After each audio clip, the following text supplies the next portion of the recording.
Plus de notes de frais, mais la carte bleue de l'entreprise accessible à tous. Des collaborateurs, tous associés au capital, 50 jours de congé annuel, un congé menstruel de 10 jours par an, une grille de salaire totalement transparente. J'entends déjà la plupart des dirigeants grincer des dents. Et pourtant, les résultats parlent d'eux-mêmes. Moins de 5% de turnover, une croissance continue depuis 2019, la date de création de la structure, un recrutement qui se fait quasi exclusivement à travers des cooptations et des retours annonces, et une vraie résilience face aux crises. J'ai rien inventé, je parle de Shodo, l'ESN qui casse les codes. Jonathan Salmona, cofondateur et CEO, il est avec nous. Bonjour Jonathan. Salut. Salut Adrien. Merci d'être avec nous. Salut Guillaume. Est-ce que tu peux te présenter et expliquer ce qu'est Shodo ? Écoute, avec plaisir, juste la fin, la fin du lancement, résilience face aux crises, je vais toucher du bois. T'as bien raison. T'arrives et tout.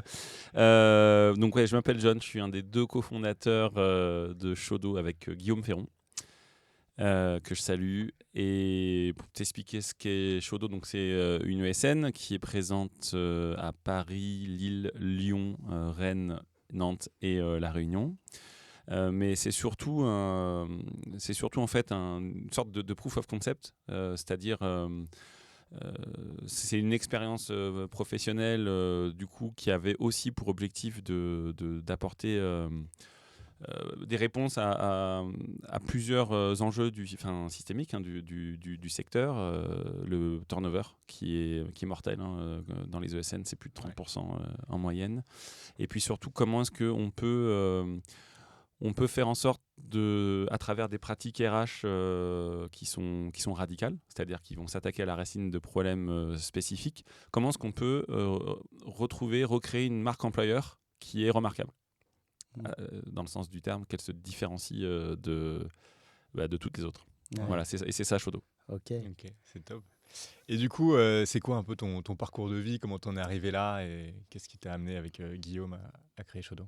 Écoute, professionnellement, moi j'ai travaillé toute ma carrière dans la tech et particulièrement dans les ESN. J'ai commencé en 2004 en tant que BizDev avant d'évoluer vers de la direction commerciale, de la direction des opérations. J'ai, en tant que salarié, cofondé une boîte qui s'appelait La Combe du Lion Vert parce que du coup elle n'a pas été gérée de ouf a priori derrière. Et ensuite je suis allé du coup cofonder Shodo avec Guillaume Ferron justement parce que à un moment donné moi j'ai eu un problème de dissonance et je me retrouvais pas dans la manière avec laquelle on bosse dans le secteur. C'est un secteur dans lequel tu vois, tu as de plus en plus de turn, c'est compliqué de bien faire ton métier, d'accompagner tes clients.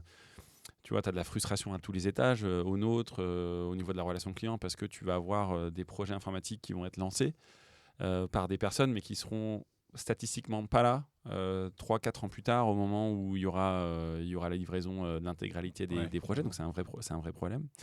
Et puis, c'est vrai que moi, je gagnais bien ma vie, enfin très très bien ma vie, et à un moment donné je pense qu'il y a une case dans mon cerveau qui s'est allumée. Je me suis dit en fait tu gagnes bien ta vie, tu réussis, mais tu as 30% de gens qui partent à chaque fois.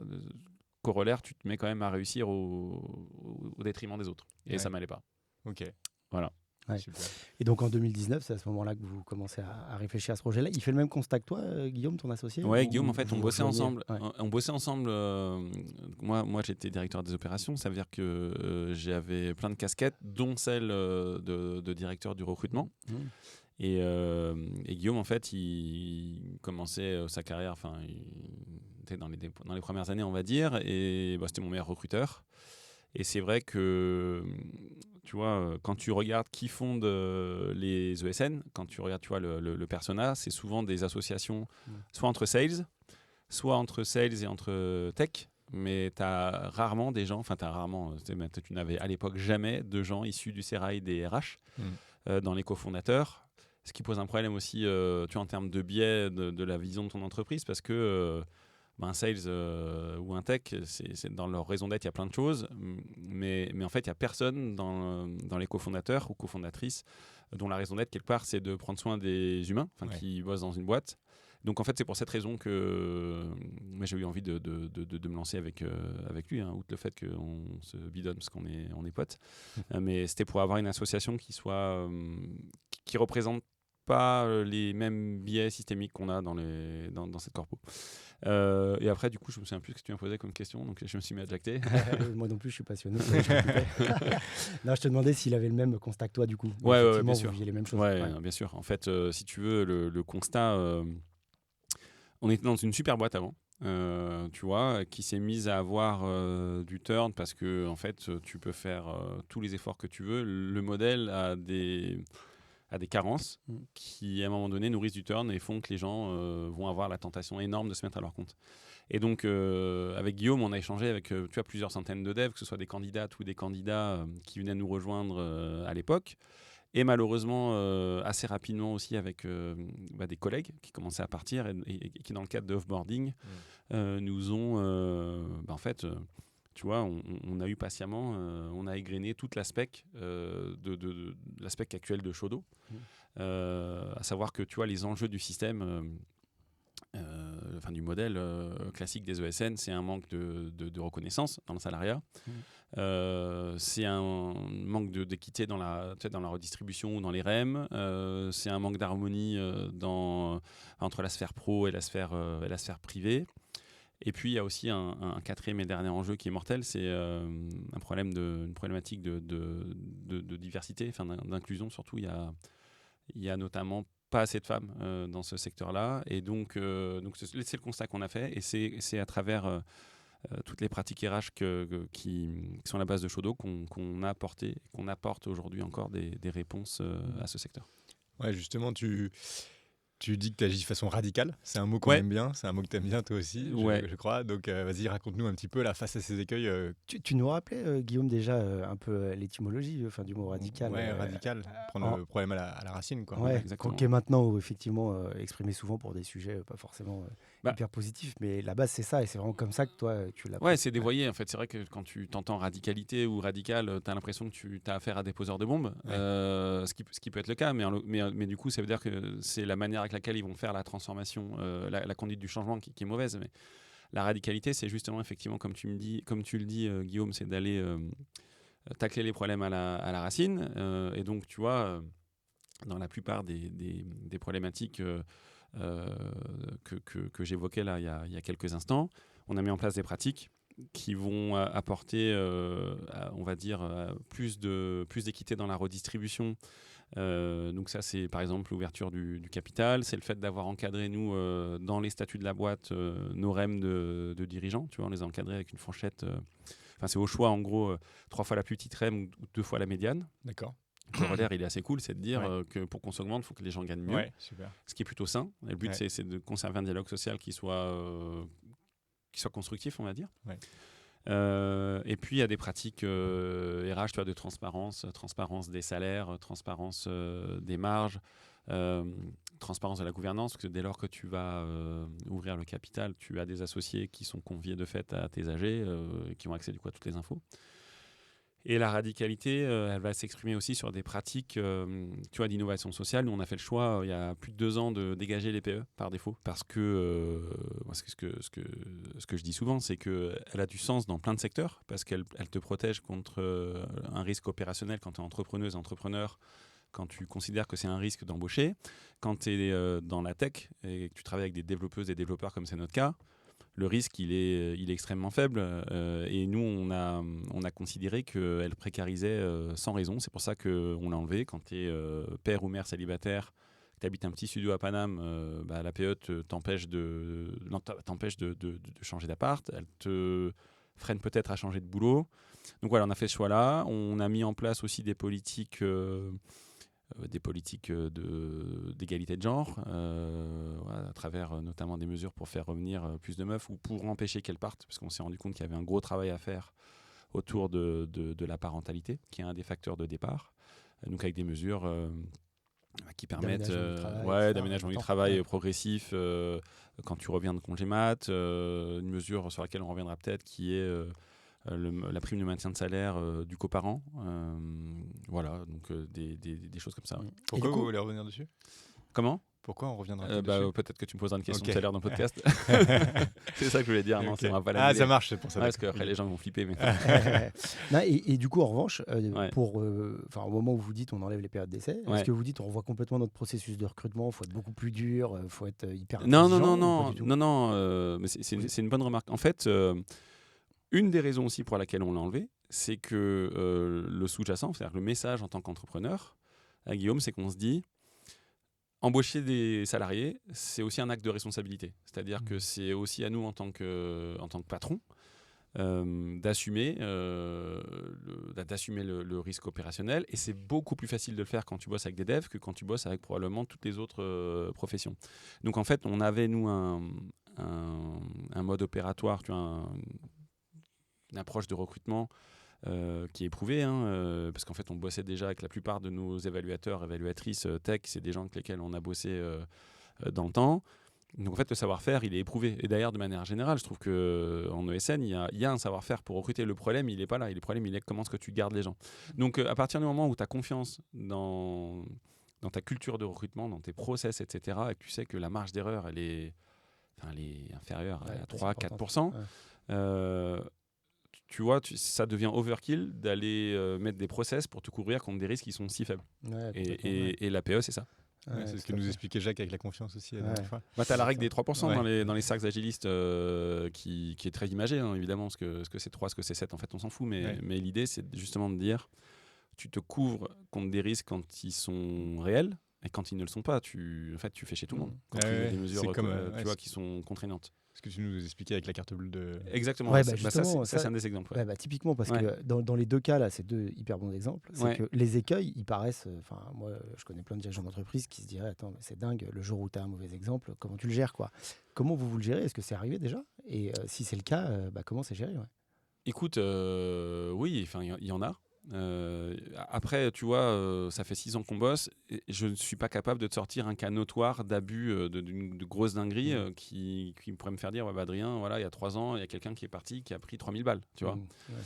Ce que je peux te dire, c'est qu'on ne contrôle pas, que parfois on voit des erreurs, mais que la plupart du temps, les erreurs, elles sont spontanément remontées par les gens et moi tu vois je le fais une fois par an, tu vois, j'ai cette notion de culture de l'erreur. Non mais il y a zéro stress, tu vois. Moi on passe par Conto, on a donc des cartes qui sont dématérialisées et moi ça m'arrive des fois, je fais des paiements, je me trompe avec Apple Pay, en fait c'est la carte de la boîte qui part, en fait tu refais un virement derrière, terminé, tu vois. Et on a souvent des gens qui nous disent en fait je me suis trompé, etc.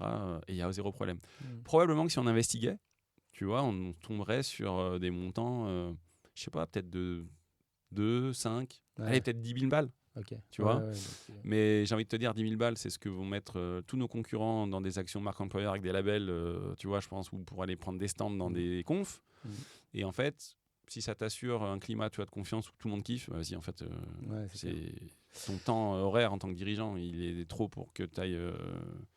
trop élevé pour alimenter ça. Parce qu'on rappelle l'organisation quand même d'une ESN, donc tu as globalement des personnes qui placent des commerciaux. Des commerciaux qui placent effectivement des personnes techniquement... qui font le lien effectivement entre des projets, des clients et des personnes en disponibilité. Voilà. Ça, et donc du coup, tu as quand même une grande partie effectivement de tes effectifs qui sont chez tes clients, finalement. Donc eux aussi ont accès effectivement à tout ce qu'on vient de dire là, on est d'accord? Oui, en fait le but justement c'est... si je te déconstruis en fait justement la mesure, c'est de se dire que nous on a un modèle qui redistribue. On redistribue énormément de la valeur. À partir du moment où tu redistribues, tu peux pas bien payer les gens, donner des congés, mettre des moyens d'entreprise et financer un staff énorme, des super locaux, etc. Donc c'est une question de choix. C'est ça aussi le modèle. Donc ça veut dire que la relation commerciale, on va faire en sorte de la partager avec nos membres. C'est-à-dire que tu vois, on a une culture d'entreprise qui est basée sur l'autonomie, la responsabilisation. Ça veut dire que tu n'as pas besoin d'avoir un account manager qui va aller venir bouffer avec ton client quand toi tu le vois tous les jours, que c'est ton client, etc., avec tes 4 sup. Donc le message c'est invitez vos clients quand vous pensez que c'est nécessaire. Faites kiffer vos collègues, de projet. payer des petits déj, payer des after-work ou un déj. Et justement, alors ça c'est un premier use case, mais les autres, tu vois, on a quand même des gens qui peuvent faire des déplacements professionnels, soit dans le cadre de leur métier de dev, soit dans le cadre de conférences, parce que la plupart des conférences, elles sont à Paris, mais en vrai, tu en as beaucoup en province. Donc, plutôt que d'avoir quelqu'un que tu payes pour faire... je sais pas comment on appelle ça, c'est pas le titre, c'est... bon, je l'ai pas, Office Manager, c'est ça. Ouais, officer, tu veux dire, ouais, non, mais même c'est Office Office Manager, ouais. tu vois, quelqu'un qui va t'organiser ta logistique, contrôler tes notes de frais, etc. On part du principe que, en fait, avec tu vois, les banques, les banques modernes, tu peux déjà générer. Tu prends ta dépense, tu prends une photo, ça part dans le cloud, c'est certifié. Enfin, en fait, on réduit au maximum la liste d'actions de contrôle qui t'empêche de te concentrer sur ton cœur de métier. C'est ça l'idée, quoi. Ouais, tu libères un Donc, peu. tous les devs, tous nos consultants, tout le staff a ces moyens-là. Ouais, génial. Et comme ça a l'air d'être un modèle quand même bien marketé. D'ailleurs, sur votre site, c'est intéressant, mais votre site, il est vraiment tourné talent, enfin candidat que vous voulez recruter, et pas tellement client, ce qui est assez c'est une super remarque, ouais. et c'est quelque chose qu'on est en train de changer, mais je t'ai coupé, donc je vais te laisser finir, Guillaume. J'allais te dire, et du coup, au-delà de l'aspect, non, mais il n'y a pas de problème, au-delà de l'aspect bien marketé et tout, et puis tu pourras expliquer aussi pourquoi tu voulais changer le site un petit peu, mais au-delà de l'aspect bien marketé, il y a c'est une des vraies solutions pour toi, il y a des vrais retours sur tout ce que vous avez mis en place, c'est pas juste les choses qui attirent comme ça. Derrière, concrètement, qu'est-ce que ça vous... Je commence par la fin, si tu veux, par les métriques. 5% de turnover, on recrute à rythme de croisière. 70% de nos recrutements, ils sont basés sur des candidatures entrantes, donc ce qu'on appelle des spontes, des candidatures spontanées. Tu vois, rien que ça, c'est déjà assez incroyable. Quand tu regardes, tu vois, l'attractivité aussi, c'est quand tu couples un faible turnover à une attractivité forte, tu te rends compte que nous, notre taux de transfo, il est très supérieur à 90%. Ce qui est quand même vraiment cool. Et sachant qu'il n'y a pas de négo, on a choisi de faire un modèle dans lequel il n'y a pas de négo, donc on a mis en place, à travers la transparence des salaires, un simulateur de revenus qui est dispo sur le site. Je l'ai vu, que tu as vu. Qui est très cool. C'est tu rentres ton année d'expérience, le site sur lequel tu évolues chez Shodo, ton TJ, donc le taux journalier, donc les honoraires pour celles et ceux qui ne sont pas du Sérail, et ça te donne exactement ton package salarial, fixe, variable, tes jours de congé, on va dire bonus, etc., etc., etc. Et donc ça, c'est les preuves sociales que je te donne. Et effectivement, ce site-là, on l'a fait en 2021, à un moment où en fait le modèle n'était pas connu, parce que quand on s'est lancé avec Guillaume en 2019, déjà on a pris le Covid dans la gueule, mais comme tout le monde, pas que nous. Et un des enjeux, à un moment donné, tu vois, nous, on s'est demandé pendant assez longtemps, on a eu le débat, on a nourri un paradoxe de vouloir être militant, mais de quand même vouloir être un speakeasy. Tu vois, donc speakeasy, donc c'est les bars stylés cachés derrière des laveries. Et donc ça ne marche pas. C'est-à-dire que tu dois choisir soit de vivre heureux mais vivre caché, soit d'avoir une approche effectivement qui est plus militante. Donc faut sortir du bois. Et donc en fait, à partir du moment où on a pris cette décision-là, on a pris la décision d'avoir un site qui va être effectivement très tourné expérience candidat. Parce que en fait, à un moment donné, ta conduite du changement, tu vas la conduire par le bas, de manière bottom-up, tu vois. Là, tu vois, avec le recul, maintenant, on a 7 ou 8 sites, 7 ou 8 entreprises dans le groupe. Donc, j'ai envie de te dire que la mission, elle est quelque part accomplie. D'autant que sur les 3 dernières années, sur notre site, si tu as vu, on a publié un manifeste en 2020, 2021. Donc, sur les 3 dernières années, ce modèle est open source et on a vu petite quinzaine de boîtes qui se sont lancées en reprenant le modèle Shodo à leur compte. Dans ces 15 boîtes, il y en a, c'est des potes. Les dirigeants, c'est des potes. Dirigeants, dirigeantes, c'est des gens qu'on a mentorés. Et puis le reste, c'est des inconnus. Et ça, c'est encore plus ouf parce que tu te dis, des inconnus qui sont venus bosser comme toi. Juste, ça rejoint une question qui me venait là du coup. Parce que là, tu parles de sociétés qui sont lancées. Du coup, est-ce que tu as eu le sentiment quand même d'influencer le marché aussi avec des sociétés qui étaient là depuis X années et qui du coup sont peut-être un peu plus grosses et autres? Oui, c'est sûr. Tu vois, après, je sais pas à quelle échelle. Et puis, tu vois, je te dis ça, j'en ai la certitude, mais j'ai aussi la certitude que, tu vois, des énormes mastodontes, etc., tu vois, les Alten, Altran, enfin toutes ces grosses boîtes, les Devoteam Co. Les boss de ces boîtes-là, elles me donnent pas l'heure. Tu vois, ils me donnent pas l'heure. On se croise dans la rue, il y a pas de problème. En fait, c'est pas le même projet entrepreneurial, tu vois. Et eux, ils créent une valeur exceptionnelle. Enfin, tu vois, je veux dire, quand tu regardes, c'est quoi quand tu considères que la réussite entrepreneuriale, c'est les KPI sont CA, EBIT. Ouais. C'est des monstres. Voilà. Ouais. Et nous, ils nous regardent et puis je pense qu'ils se bidonnent. Ils disent, c'est des pinpoils, Shodo, c'est pas grave. Tu vois. Quand tu considères, comme c'est mon cas, qu'à un moment donné, l'indicateur de réussite, c'est aussi ton turn. C'est à partir du moment où tu n'as pas trop de turn, c'est pas que tu n'as pas de problème, mais tu as des petits problèmes. Et que à partir du moment que tu n'as pas de turn, c'est qu'a priori, les gens vont plutôt bien. Alors, je te dis pas qu'il n'y a pas des gens qui ne sont pas désengagés, mais il y en a moins a priori, tu vois. Et quand tu as des gens qui sont engagés, tu cartonnes. Enfin, moi, je considère que tu cartonnes. Donc, c'est pour ça qu'on a quand même de la croissance, etc. etc. Maintenant, et je vais raccrocher les wagons avec ta question, c'est que autant il y a 4 ans, on avait l'obligation d'avoir des sites et de manière générale une production de contenu marque employeur tournée auprès des candidats, autant maintenant, dans un marché qui est plus dur, on a 2 choses, on a 2 obligations. La première, c'est de se mettre à parler aux clients, et en fait, on sait très bien le faire parce que on produit dans notre modèle du temps libre qui permet de créer du contenu marque employeur, du contenu tech, etc. Donc, en fait, on se met de plus en plus à parler à des clients parce que dans ton passage à l'échelle, tu as quand même besoin aussi de t'appuyer sur de la demande entrante. Et je raccroche les wagons aussi avec votre lancement. Il ne vous a pas échappé qu'en ce moment, la période est plus dure. Ouais. Et donc, là, le constat qu'on fait, c'est que le modèle tel qu'on l'avait pensé dans une période de prospérité, à savoir s'appuyer sur un prélèvement de marge moyen à Paris de 25 000 € en moyenne et de 20 000 en province, là, il faut prendre plus. Il faut prendre plus. Parce que la conjoncture est différente, la performance opérationnelle, elle est plus coûteuse, elle est plus difficile. Donc c'est un travail de pédagogie qu'on a fait là ces dernières semaines, ces derniers mois auprès de notre communauté, pour leur expliquer que tu vois, dans notre modèle à nous, contrairement au modèle classique des ESN, dans le modèle classique des ESN, tu prends beaucoup de marge et dans cette grosse marge-là, tu as de la provision pour risque. Et donc en fait, le message, c'est de dire le jour où ça va mal, on a thésaurisé suffisamment pour être bien. Nous, l'approche est différente, c'est de dire on redistribue tout ce qu'on peut, tant qu'on peut. Et par contre, on adapte notre train de vie en fonction de la conjoncture. Et donc ça, là, on l'entend quand tu et ben là, du coup, là, on va passer on va remonter nos seuils. Tu vois, on va passer de 25 à 30 à Paris et de 20 à 24 en province. Donc, on fait 20%, si j'ai bien compté. Et c'est ça la transparence. En fait, tu vois, la transparence, beaucoup de gens l'assimilent à tort avec le consensus.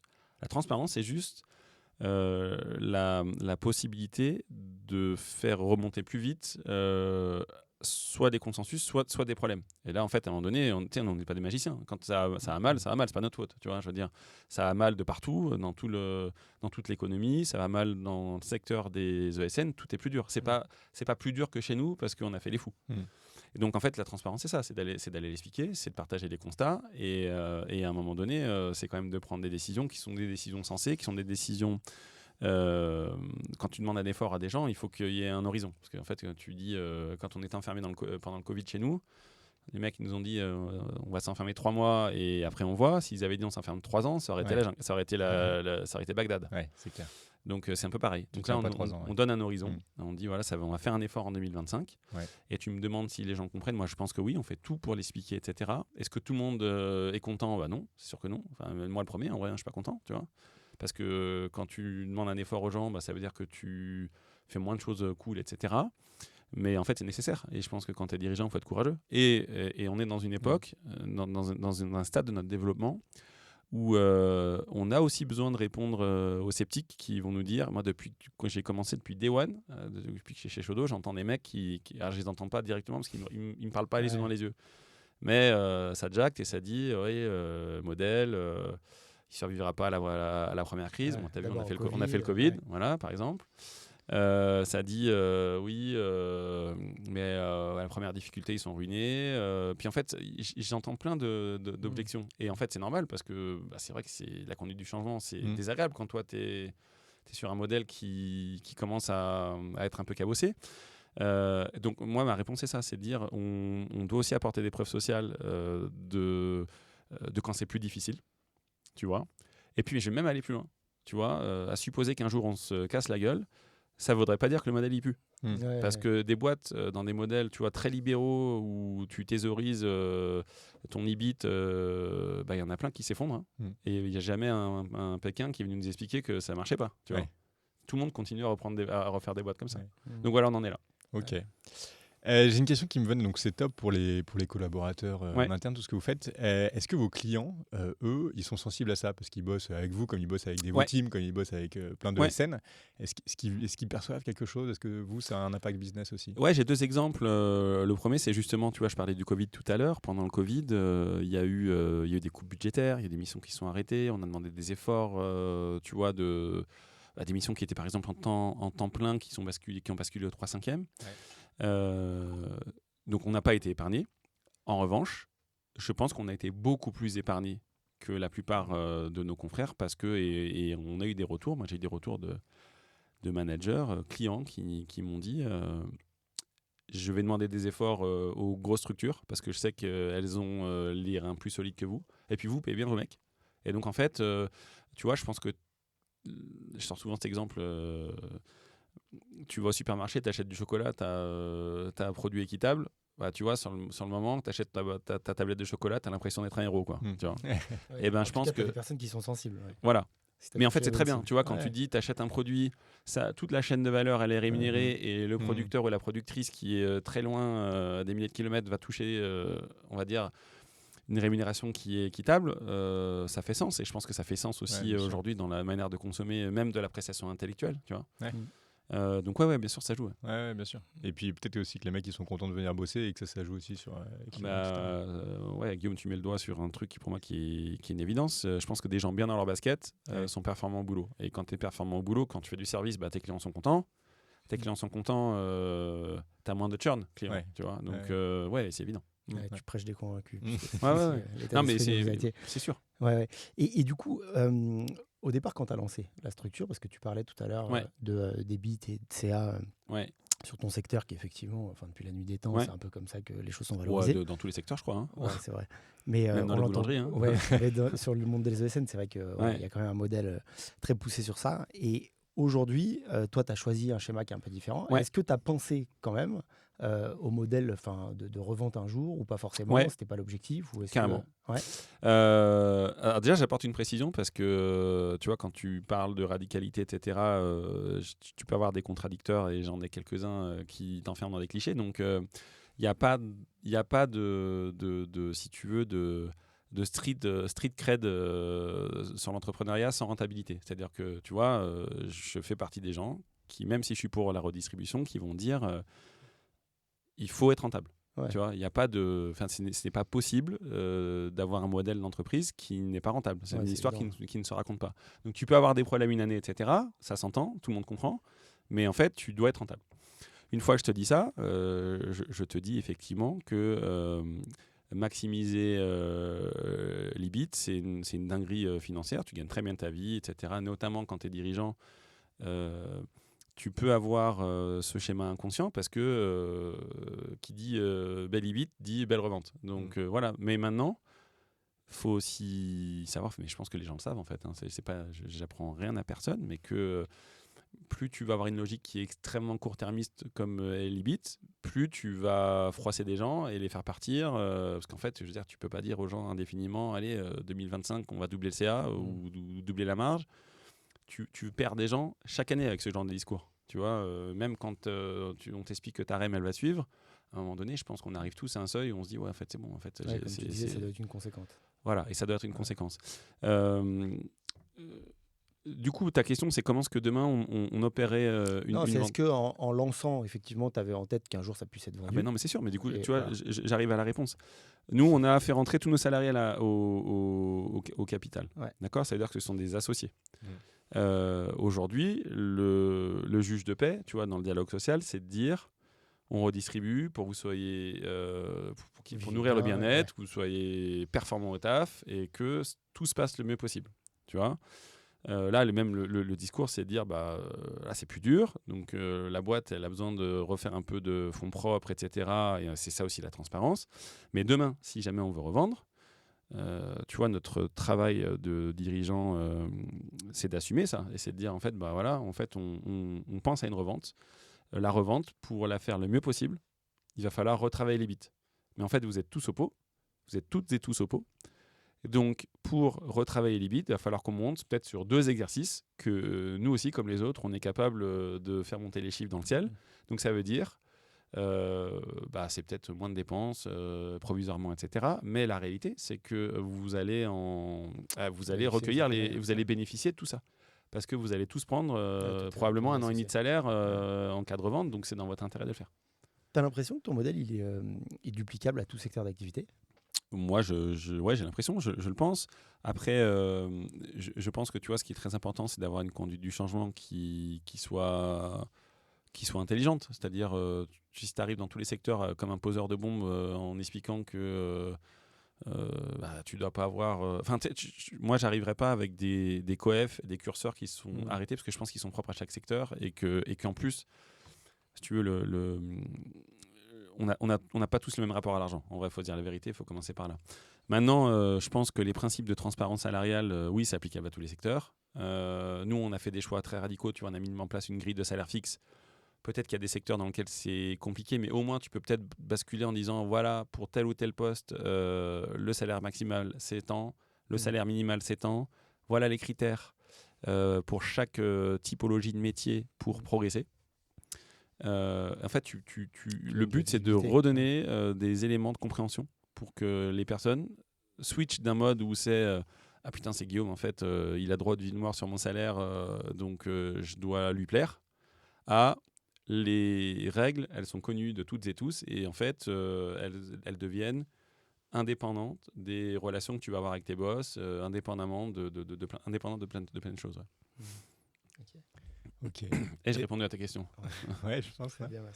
Est-ce qu'il y a encore des écueils du système ESN sur lesquels tu bosses et où tu penses que Shodo n'a pas encore complètement répondu ? Est-ce qu'il y a des nouveautés sur lesquelles vous bossez encore, ou là vous dites ok, c'est bon, on a trouvé le bon modèle, il suffit de continuer sur cette lancée, etc. Et voilà. Tu sais, je sais pas si c'est propre au modèle des ESN, mais tu vois, tout à l'heure, on parlait de la confiance. Tu vois, de confiance versus contrôle. Je pense que ça, c'est quand même des schémas qui sont hyper ancrés. Ouais. Et franchement, moi, le premier, des fois, je peux avoir des réflexes assez primaires. Tu vois, où sur le moment, t'as le réflexe de dire ah putain, il y a eu ça, on arrête et voilà. Et puis en fait, tu le déconstruis. Et puis tu comprends que c'est pas intelligent comme réaction. Donc en fait, c'est pas propre au modèle des ESN, mais je veux dire, tu vois, basculer dans des schémas où tu pilotes une relation entrepreneuriale avec de la confiance, c'est long, c'est jamais vraiment acquis. Il faut faire des efforts, comme dans une relation avec ta meuf, ton mec, des potes. Enfin, tu es sans arrêt obligé de travailler sur tes relations pour la garder, la préserver, quoi. Donc je considère que c'est pas quelque chose qui est fini, enfin qui est une nature finie par essence. C'est-à-dire que tu peux pas arriver un jour en 2027 en disant c'est bon, le game il est fini, parce que tout est mouvant. Tu vois, là aujourd'hui on est sur je pense une période où il y a une génération de gens au taf qui veulent une harmonie vie pro, vie perso, qui veulent du temps, etc. Moi, j'ai 44 piges. Franchement, quand j'ai commencé à bosser, j'entendais pas ça. Tu vois. Les gens, ils voulaient cartonner et avoir de l'oseille. Il est très probable que dans 15 ans, tu vois, la génération qui va arriver sur le marché du travail, elle aura d'autres attentes. Et c'est pour ça que je pense qu'en tant qu'employeur, marque employeur, il faut être en capacité de comprendre ces changements-là, de les analyser et d'y répondre de manière radicale dans un sens ou dans l'autre. La radicalité, c'est aussi de dire, tu vois, il se fait tailler le mec d'Amazon là, parce qu'il fait revenir tout le monde au taf. Mais en vrai, c'est de la radicalité. C'est en fait, chez moi, c'est tout le monde au taf, t'es pas content, tu pars. D'ailleurs, j'ai une question que j'ai pas posée tout à l'heure, mais dans le modèle Shodo, il y a quand même quelque chose de hyper. Vous pouvez fabriquer des entrepreneurs parce que les mecs ils sont responsabilisés, les mecs, etc. Oui. Ils ont aussi le développement commercial, ils ont tout ça. Et aujourd'hui, on voit tellement de gens qui partent, qui se lancent en freelance, en auto-entrepreneur, etc. Et vous, est-ce que vous voyez ça justement? Parce que c'est le risque un peu. Écoute, depuis qu'on s'est lancé, il y a 2 personnes qui sont parties pour se mettre free. Donc le risque, je sais pas si tu peux parler de risque parce que sincèrement, tu peux pas mettre les gens sous cloche, tu vois. Ouais. Sincèrement, à un moment donné, les gens veulent partir, ils partent. Et quand tu as peu de turn, comme c'est notre cas, tu peux réapprendre à faire un truc qu'on a oublié dans le monde du travail, parce qu'on parle de garde de talent et du coup on est matrixé, c'est de se réjouir quand tu perds des gens. Ouais. Là, tu vas dire, vas-y, Adrien, tu pars, merci, on a kiffé, c'était canon. C'est cool. En fait, si tu pars, c'est que tu es content. Donc, tu sais quoi, je suis content. Puis je suis content parce que je le pense sincèrement. Et puis parce que opérationnellement, j'ai pas le cancer dans la tête de me dire, ah putain, mais je vais pas pouvoir le remplacer, c'est galère, personne ne va vouloir venir bosser chez moi. Ouais. Donc, tu te remets dans une relation un peu plus apaisée. Et tant est plus que donc nous, un des piliers de notre passage à l'échelle, qui respecte notre culture, c'est qu'on a tout basculé vers l'écrit dans Notion. Okay. Et donc dans Notion, on a notamment on a tout un ensemble de pratiques, de bonnes pratiques, où on apprend à nos devs à aller revaloriser leur taux, aller chercher du feedback, à remettre une casquette de commercial que tous les free tous les bons free apprennent. Et en fait, quand tu donnes les clés aux gens de partir, moi je pars du principe qu'ils partent si tu leur donnes des raisons de partir, mais en vrai, si tu les fais grandir, autant. Tu sais, c'est comme les gens qui disent je forme pas les mecs parce qu'ils vont se barrer. Ouais. C'est teubé. Tu vois, parce qu'en fait, tu as des mauvais. T'as des gens qui sont moins performants dans ta boîte. Du coup, en fait, on les forme. Puis si un jour ce bagage-là, ils le prennent pour devenir free, tant mieux pour eux. Et effectivement, on fait de l'intrapreneuriat parce que beaucoup de mandataires sociaux de nos filiales sont des salariés historiques. Ouais. Mais après, ça te demande une autre énergie parce que en fait, tous ces gens-là, nous, on doit les faire grandir. Alors déjà, nous, on apprend ce métier-là au fil de l'eau, c'est-à-dire qu'on fait des dingueries, comme tout le monde, en tant que dirigeant. Et en fait, on apprend tous les jours, je pense, en tant que dirigeant, parce que le métier, c'est de gérer des problèmes nouveaux. Et du coup, on essaye de faire en sorte que le savoir-faire qu'on va emmagasiner, on puisse le faire partager, faire grandir les autres. Voilà. Okay. Super. Donc non, c'est pas frustrant particulièrement, quoi. C'est même plutôt, je trouve, gratifiant, en fait, au final. Carrément. Tu donnerais quoi comme conseil finalement à un dirigeant qui voudrait s'inspirer de ce que tu fais et transformer un petit peu son modèle, parce qu'il ne viendrait pas de là? Ce serait quoi l'état d'esprit? Déjà, le conseil, c'est on part du principe que je parle à des gens qui sont convaincus ou des gens qui sont sceptiques? S'ils sont sceptiques, ils n'y vont pas, je pense. Donc du coup, s'ils sont sceptiques, moi j'essaie de leur produire des preuves sociales qui commencent à te faire réfléchir autrement. Et le conseil, c'est de le faire le plus tôt possible. Parce que c'est aussi pour ça, je pense qu'on voit des boîtes qui se créent, parce qu'en fait, quand tu mets en place une culture qui est radicale, c'est plus facile de le faire au départ, parce que je pense que tu as moins peur. C'est-à-dire que quand tu fais de la conduite du changement avec un existant... Ouais, tu as le peur de perdre. Non, mais il ne faut pas avoir peur, parce que tu vas perdre des gens. Parce que tu changes l'histoire, au final. Tu vois, tu commençais à raconter une histoire. C'est comme ces Game of Thrones où tu tues Robb Stark, quoi. Tu vois, il meurt, tu vois. Et en fait, tu vas perdre des gens parce que l'histoire sur la base de laquelle ces gens-là sont venus, tu la changes. Donc en fait, ils s'y retrouvent plus. Mais tu vas aussi en faire venir d'autres. Et c'est ça l'espoir, c'est que tu vas faire venir des gens. Donc il faut être prêt à ça et conscient de ça. Il faut même l'embrasser. C'est-à-dire que tu vas perdre des gens et tu vas en avoir d'autres qui vont venir renforcer ta boîte, etc. Et c'est là qu'il faut que tu aies une culture qui soit, j'ai envie de te dire, faire fuir les gens qui ne se reconnaissent pas et attirer celles et ceux qui partagent tes valeurs. Il faut juste avoir bien défini ton truc pour avoir des gens qui sont performants. Tu vois, c'est-à-dire qu'en fait, il faut aussi réfléchir. Le conseil, c'est réfléchir effectivement à qui est ton persona, c'est-à-dire ton persona salarié, qui sont les gens avec lesquels tu as envie de bosser. Quand tu as une boîte, en général, tu réponds à des problématiques clientes et il faut t'intéresser à effectivement... qui sont tes clients, qui sont les gens qui sont amenés à bosser pour toi. Et donc, il faut avoir, je pense, une marque employeur qui va répondre à des problématiques qui répondent à des gros problèmes que ta catégorie de salariés rencontre chaque jour. Et chez les devs, c'est ce que je vous disais tout à l'heure, c'est c'est manque de reconnaissance, c'est manque d'équité dans la REM, dans la redistribution, c'est le manque de temps. En fait, tu es toujours obligé de bosser sur ta sphère privée pour produire du contenu pro. Voilà, donc c'est ça l'enjeu. C'est en fait réfléchis, c'est quoi tes problèmes, c'est quoi les problèmes de ton persona salarié et mets en place des mesures qui répondent dans la mesure du possible, quoi. Tu vois. Génial. John, merci. Merci les gars. Merci, super intéressant. Ouais, à bientôt. À bientôt. Ciao.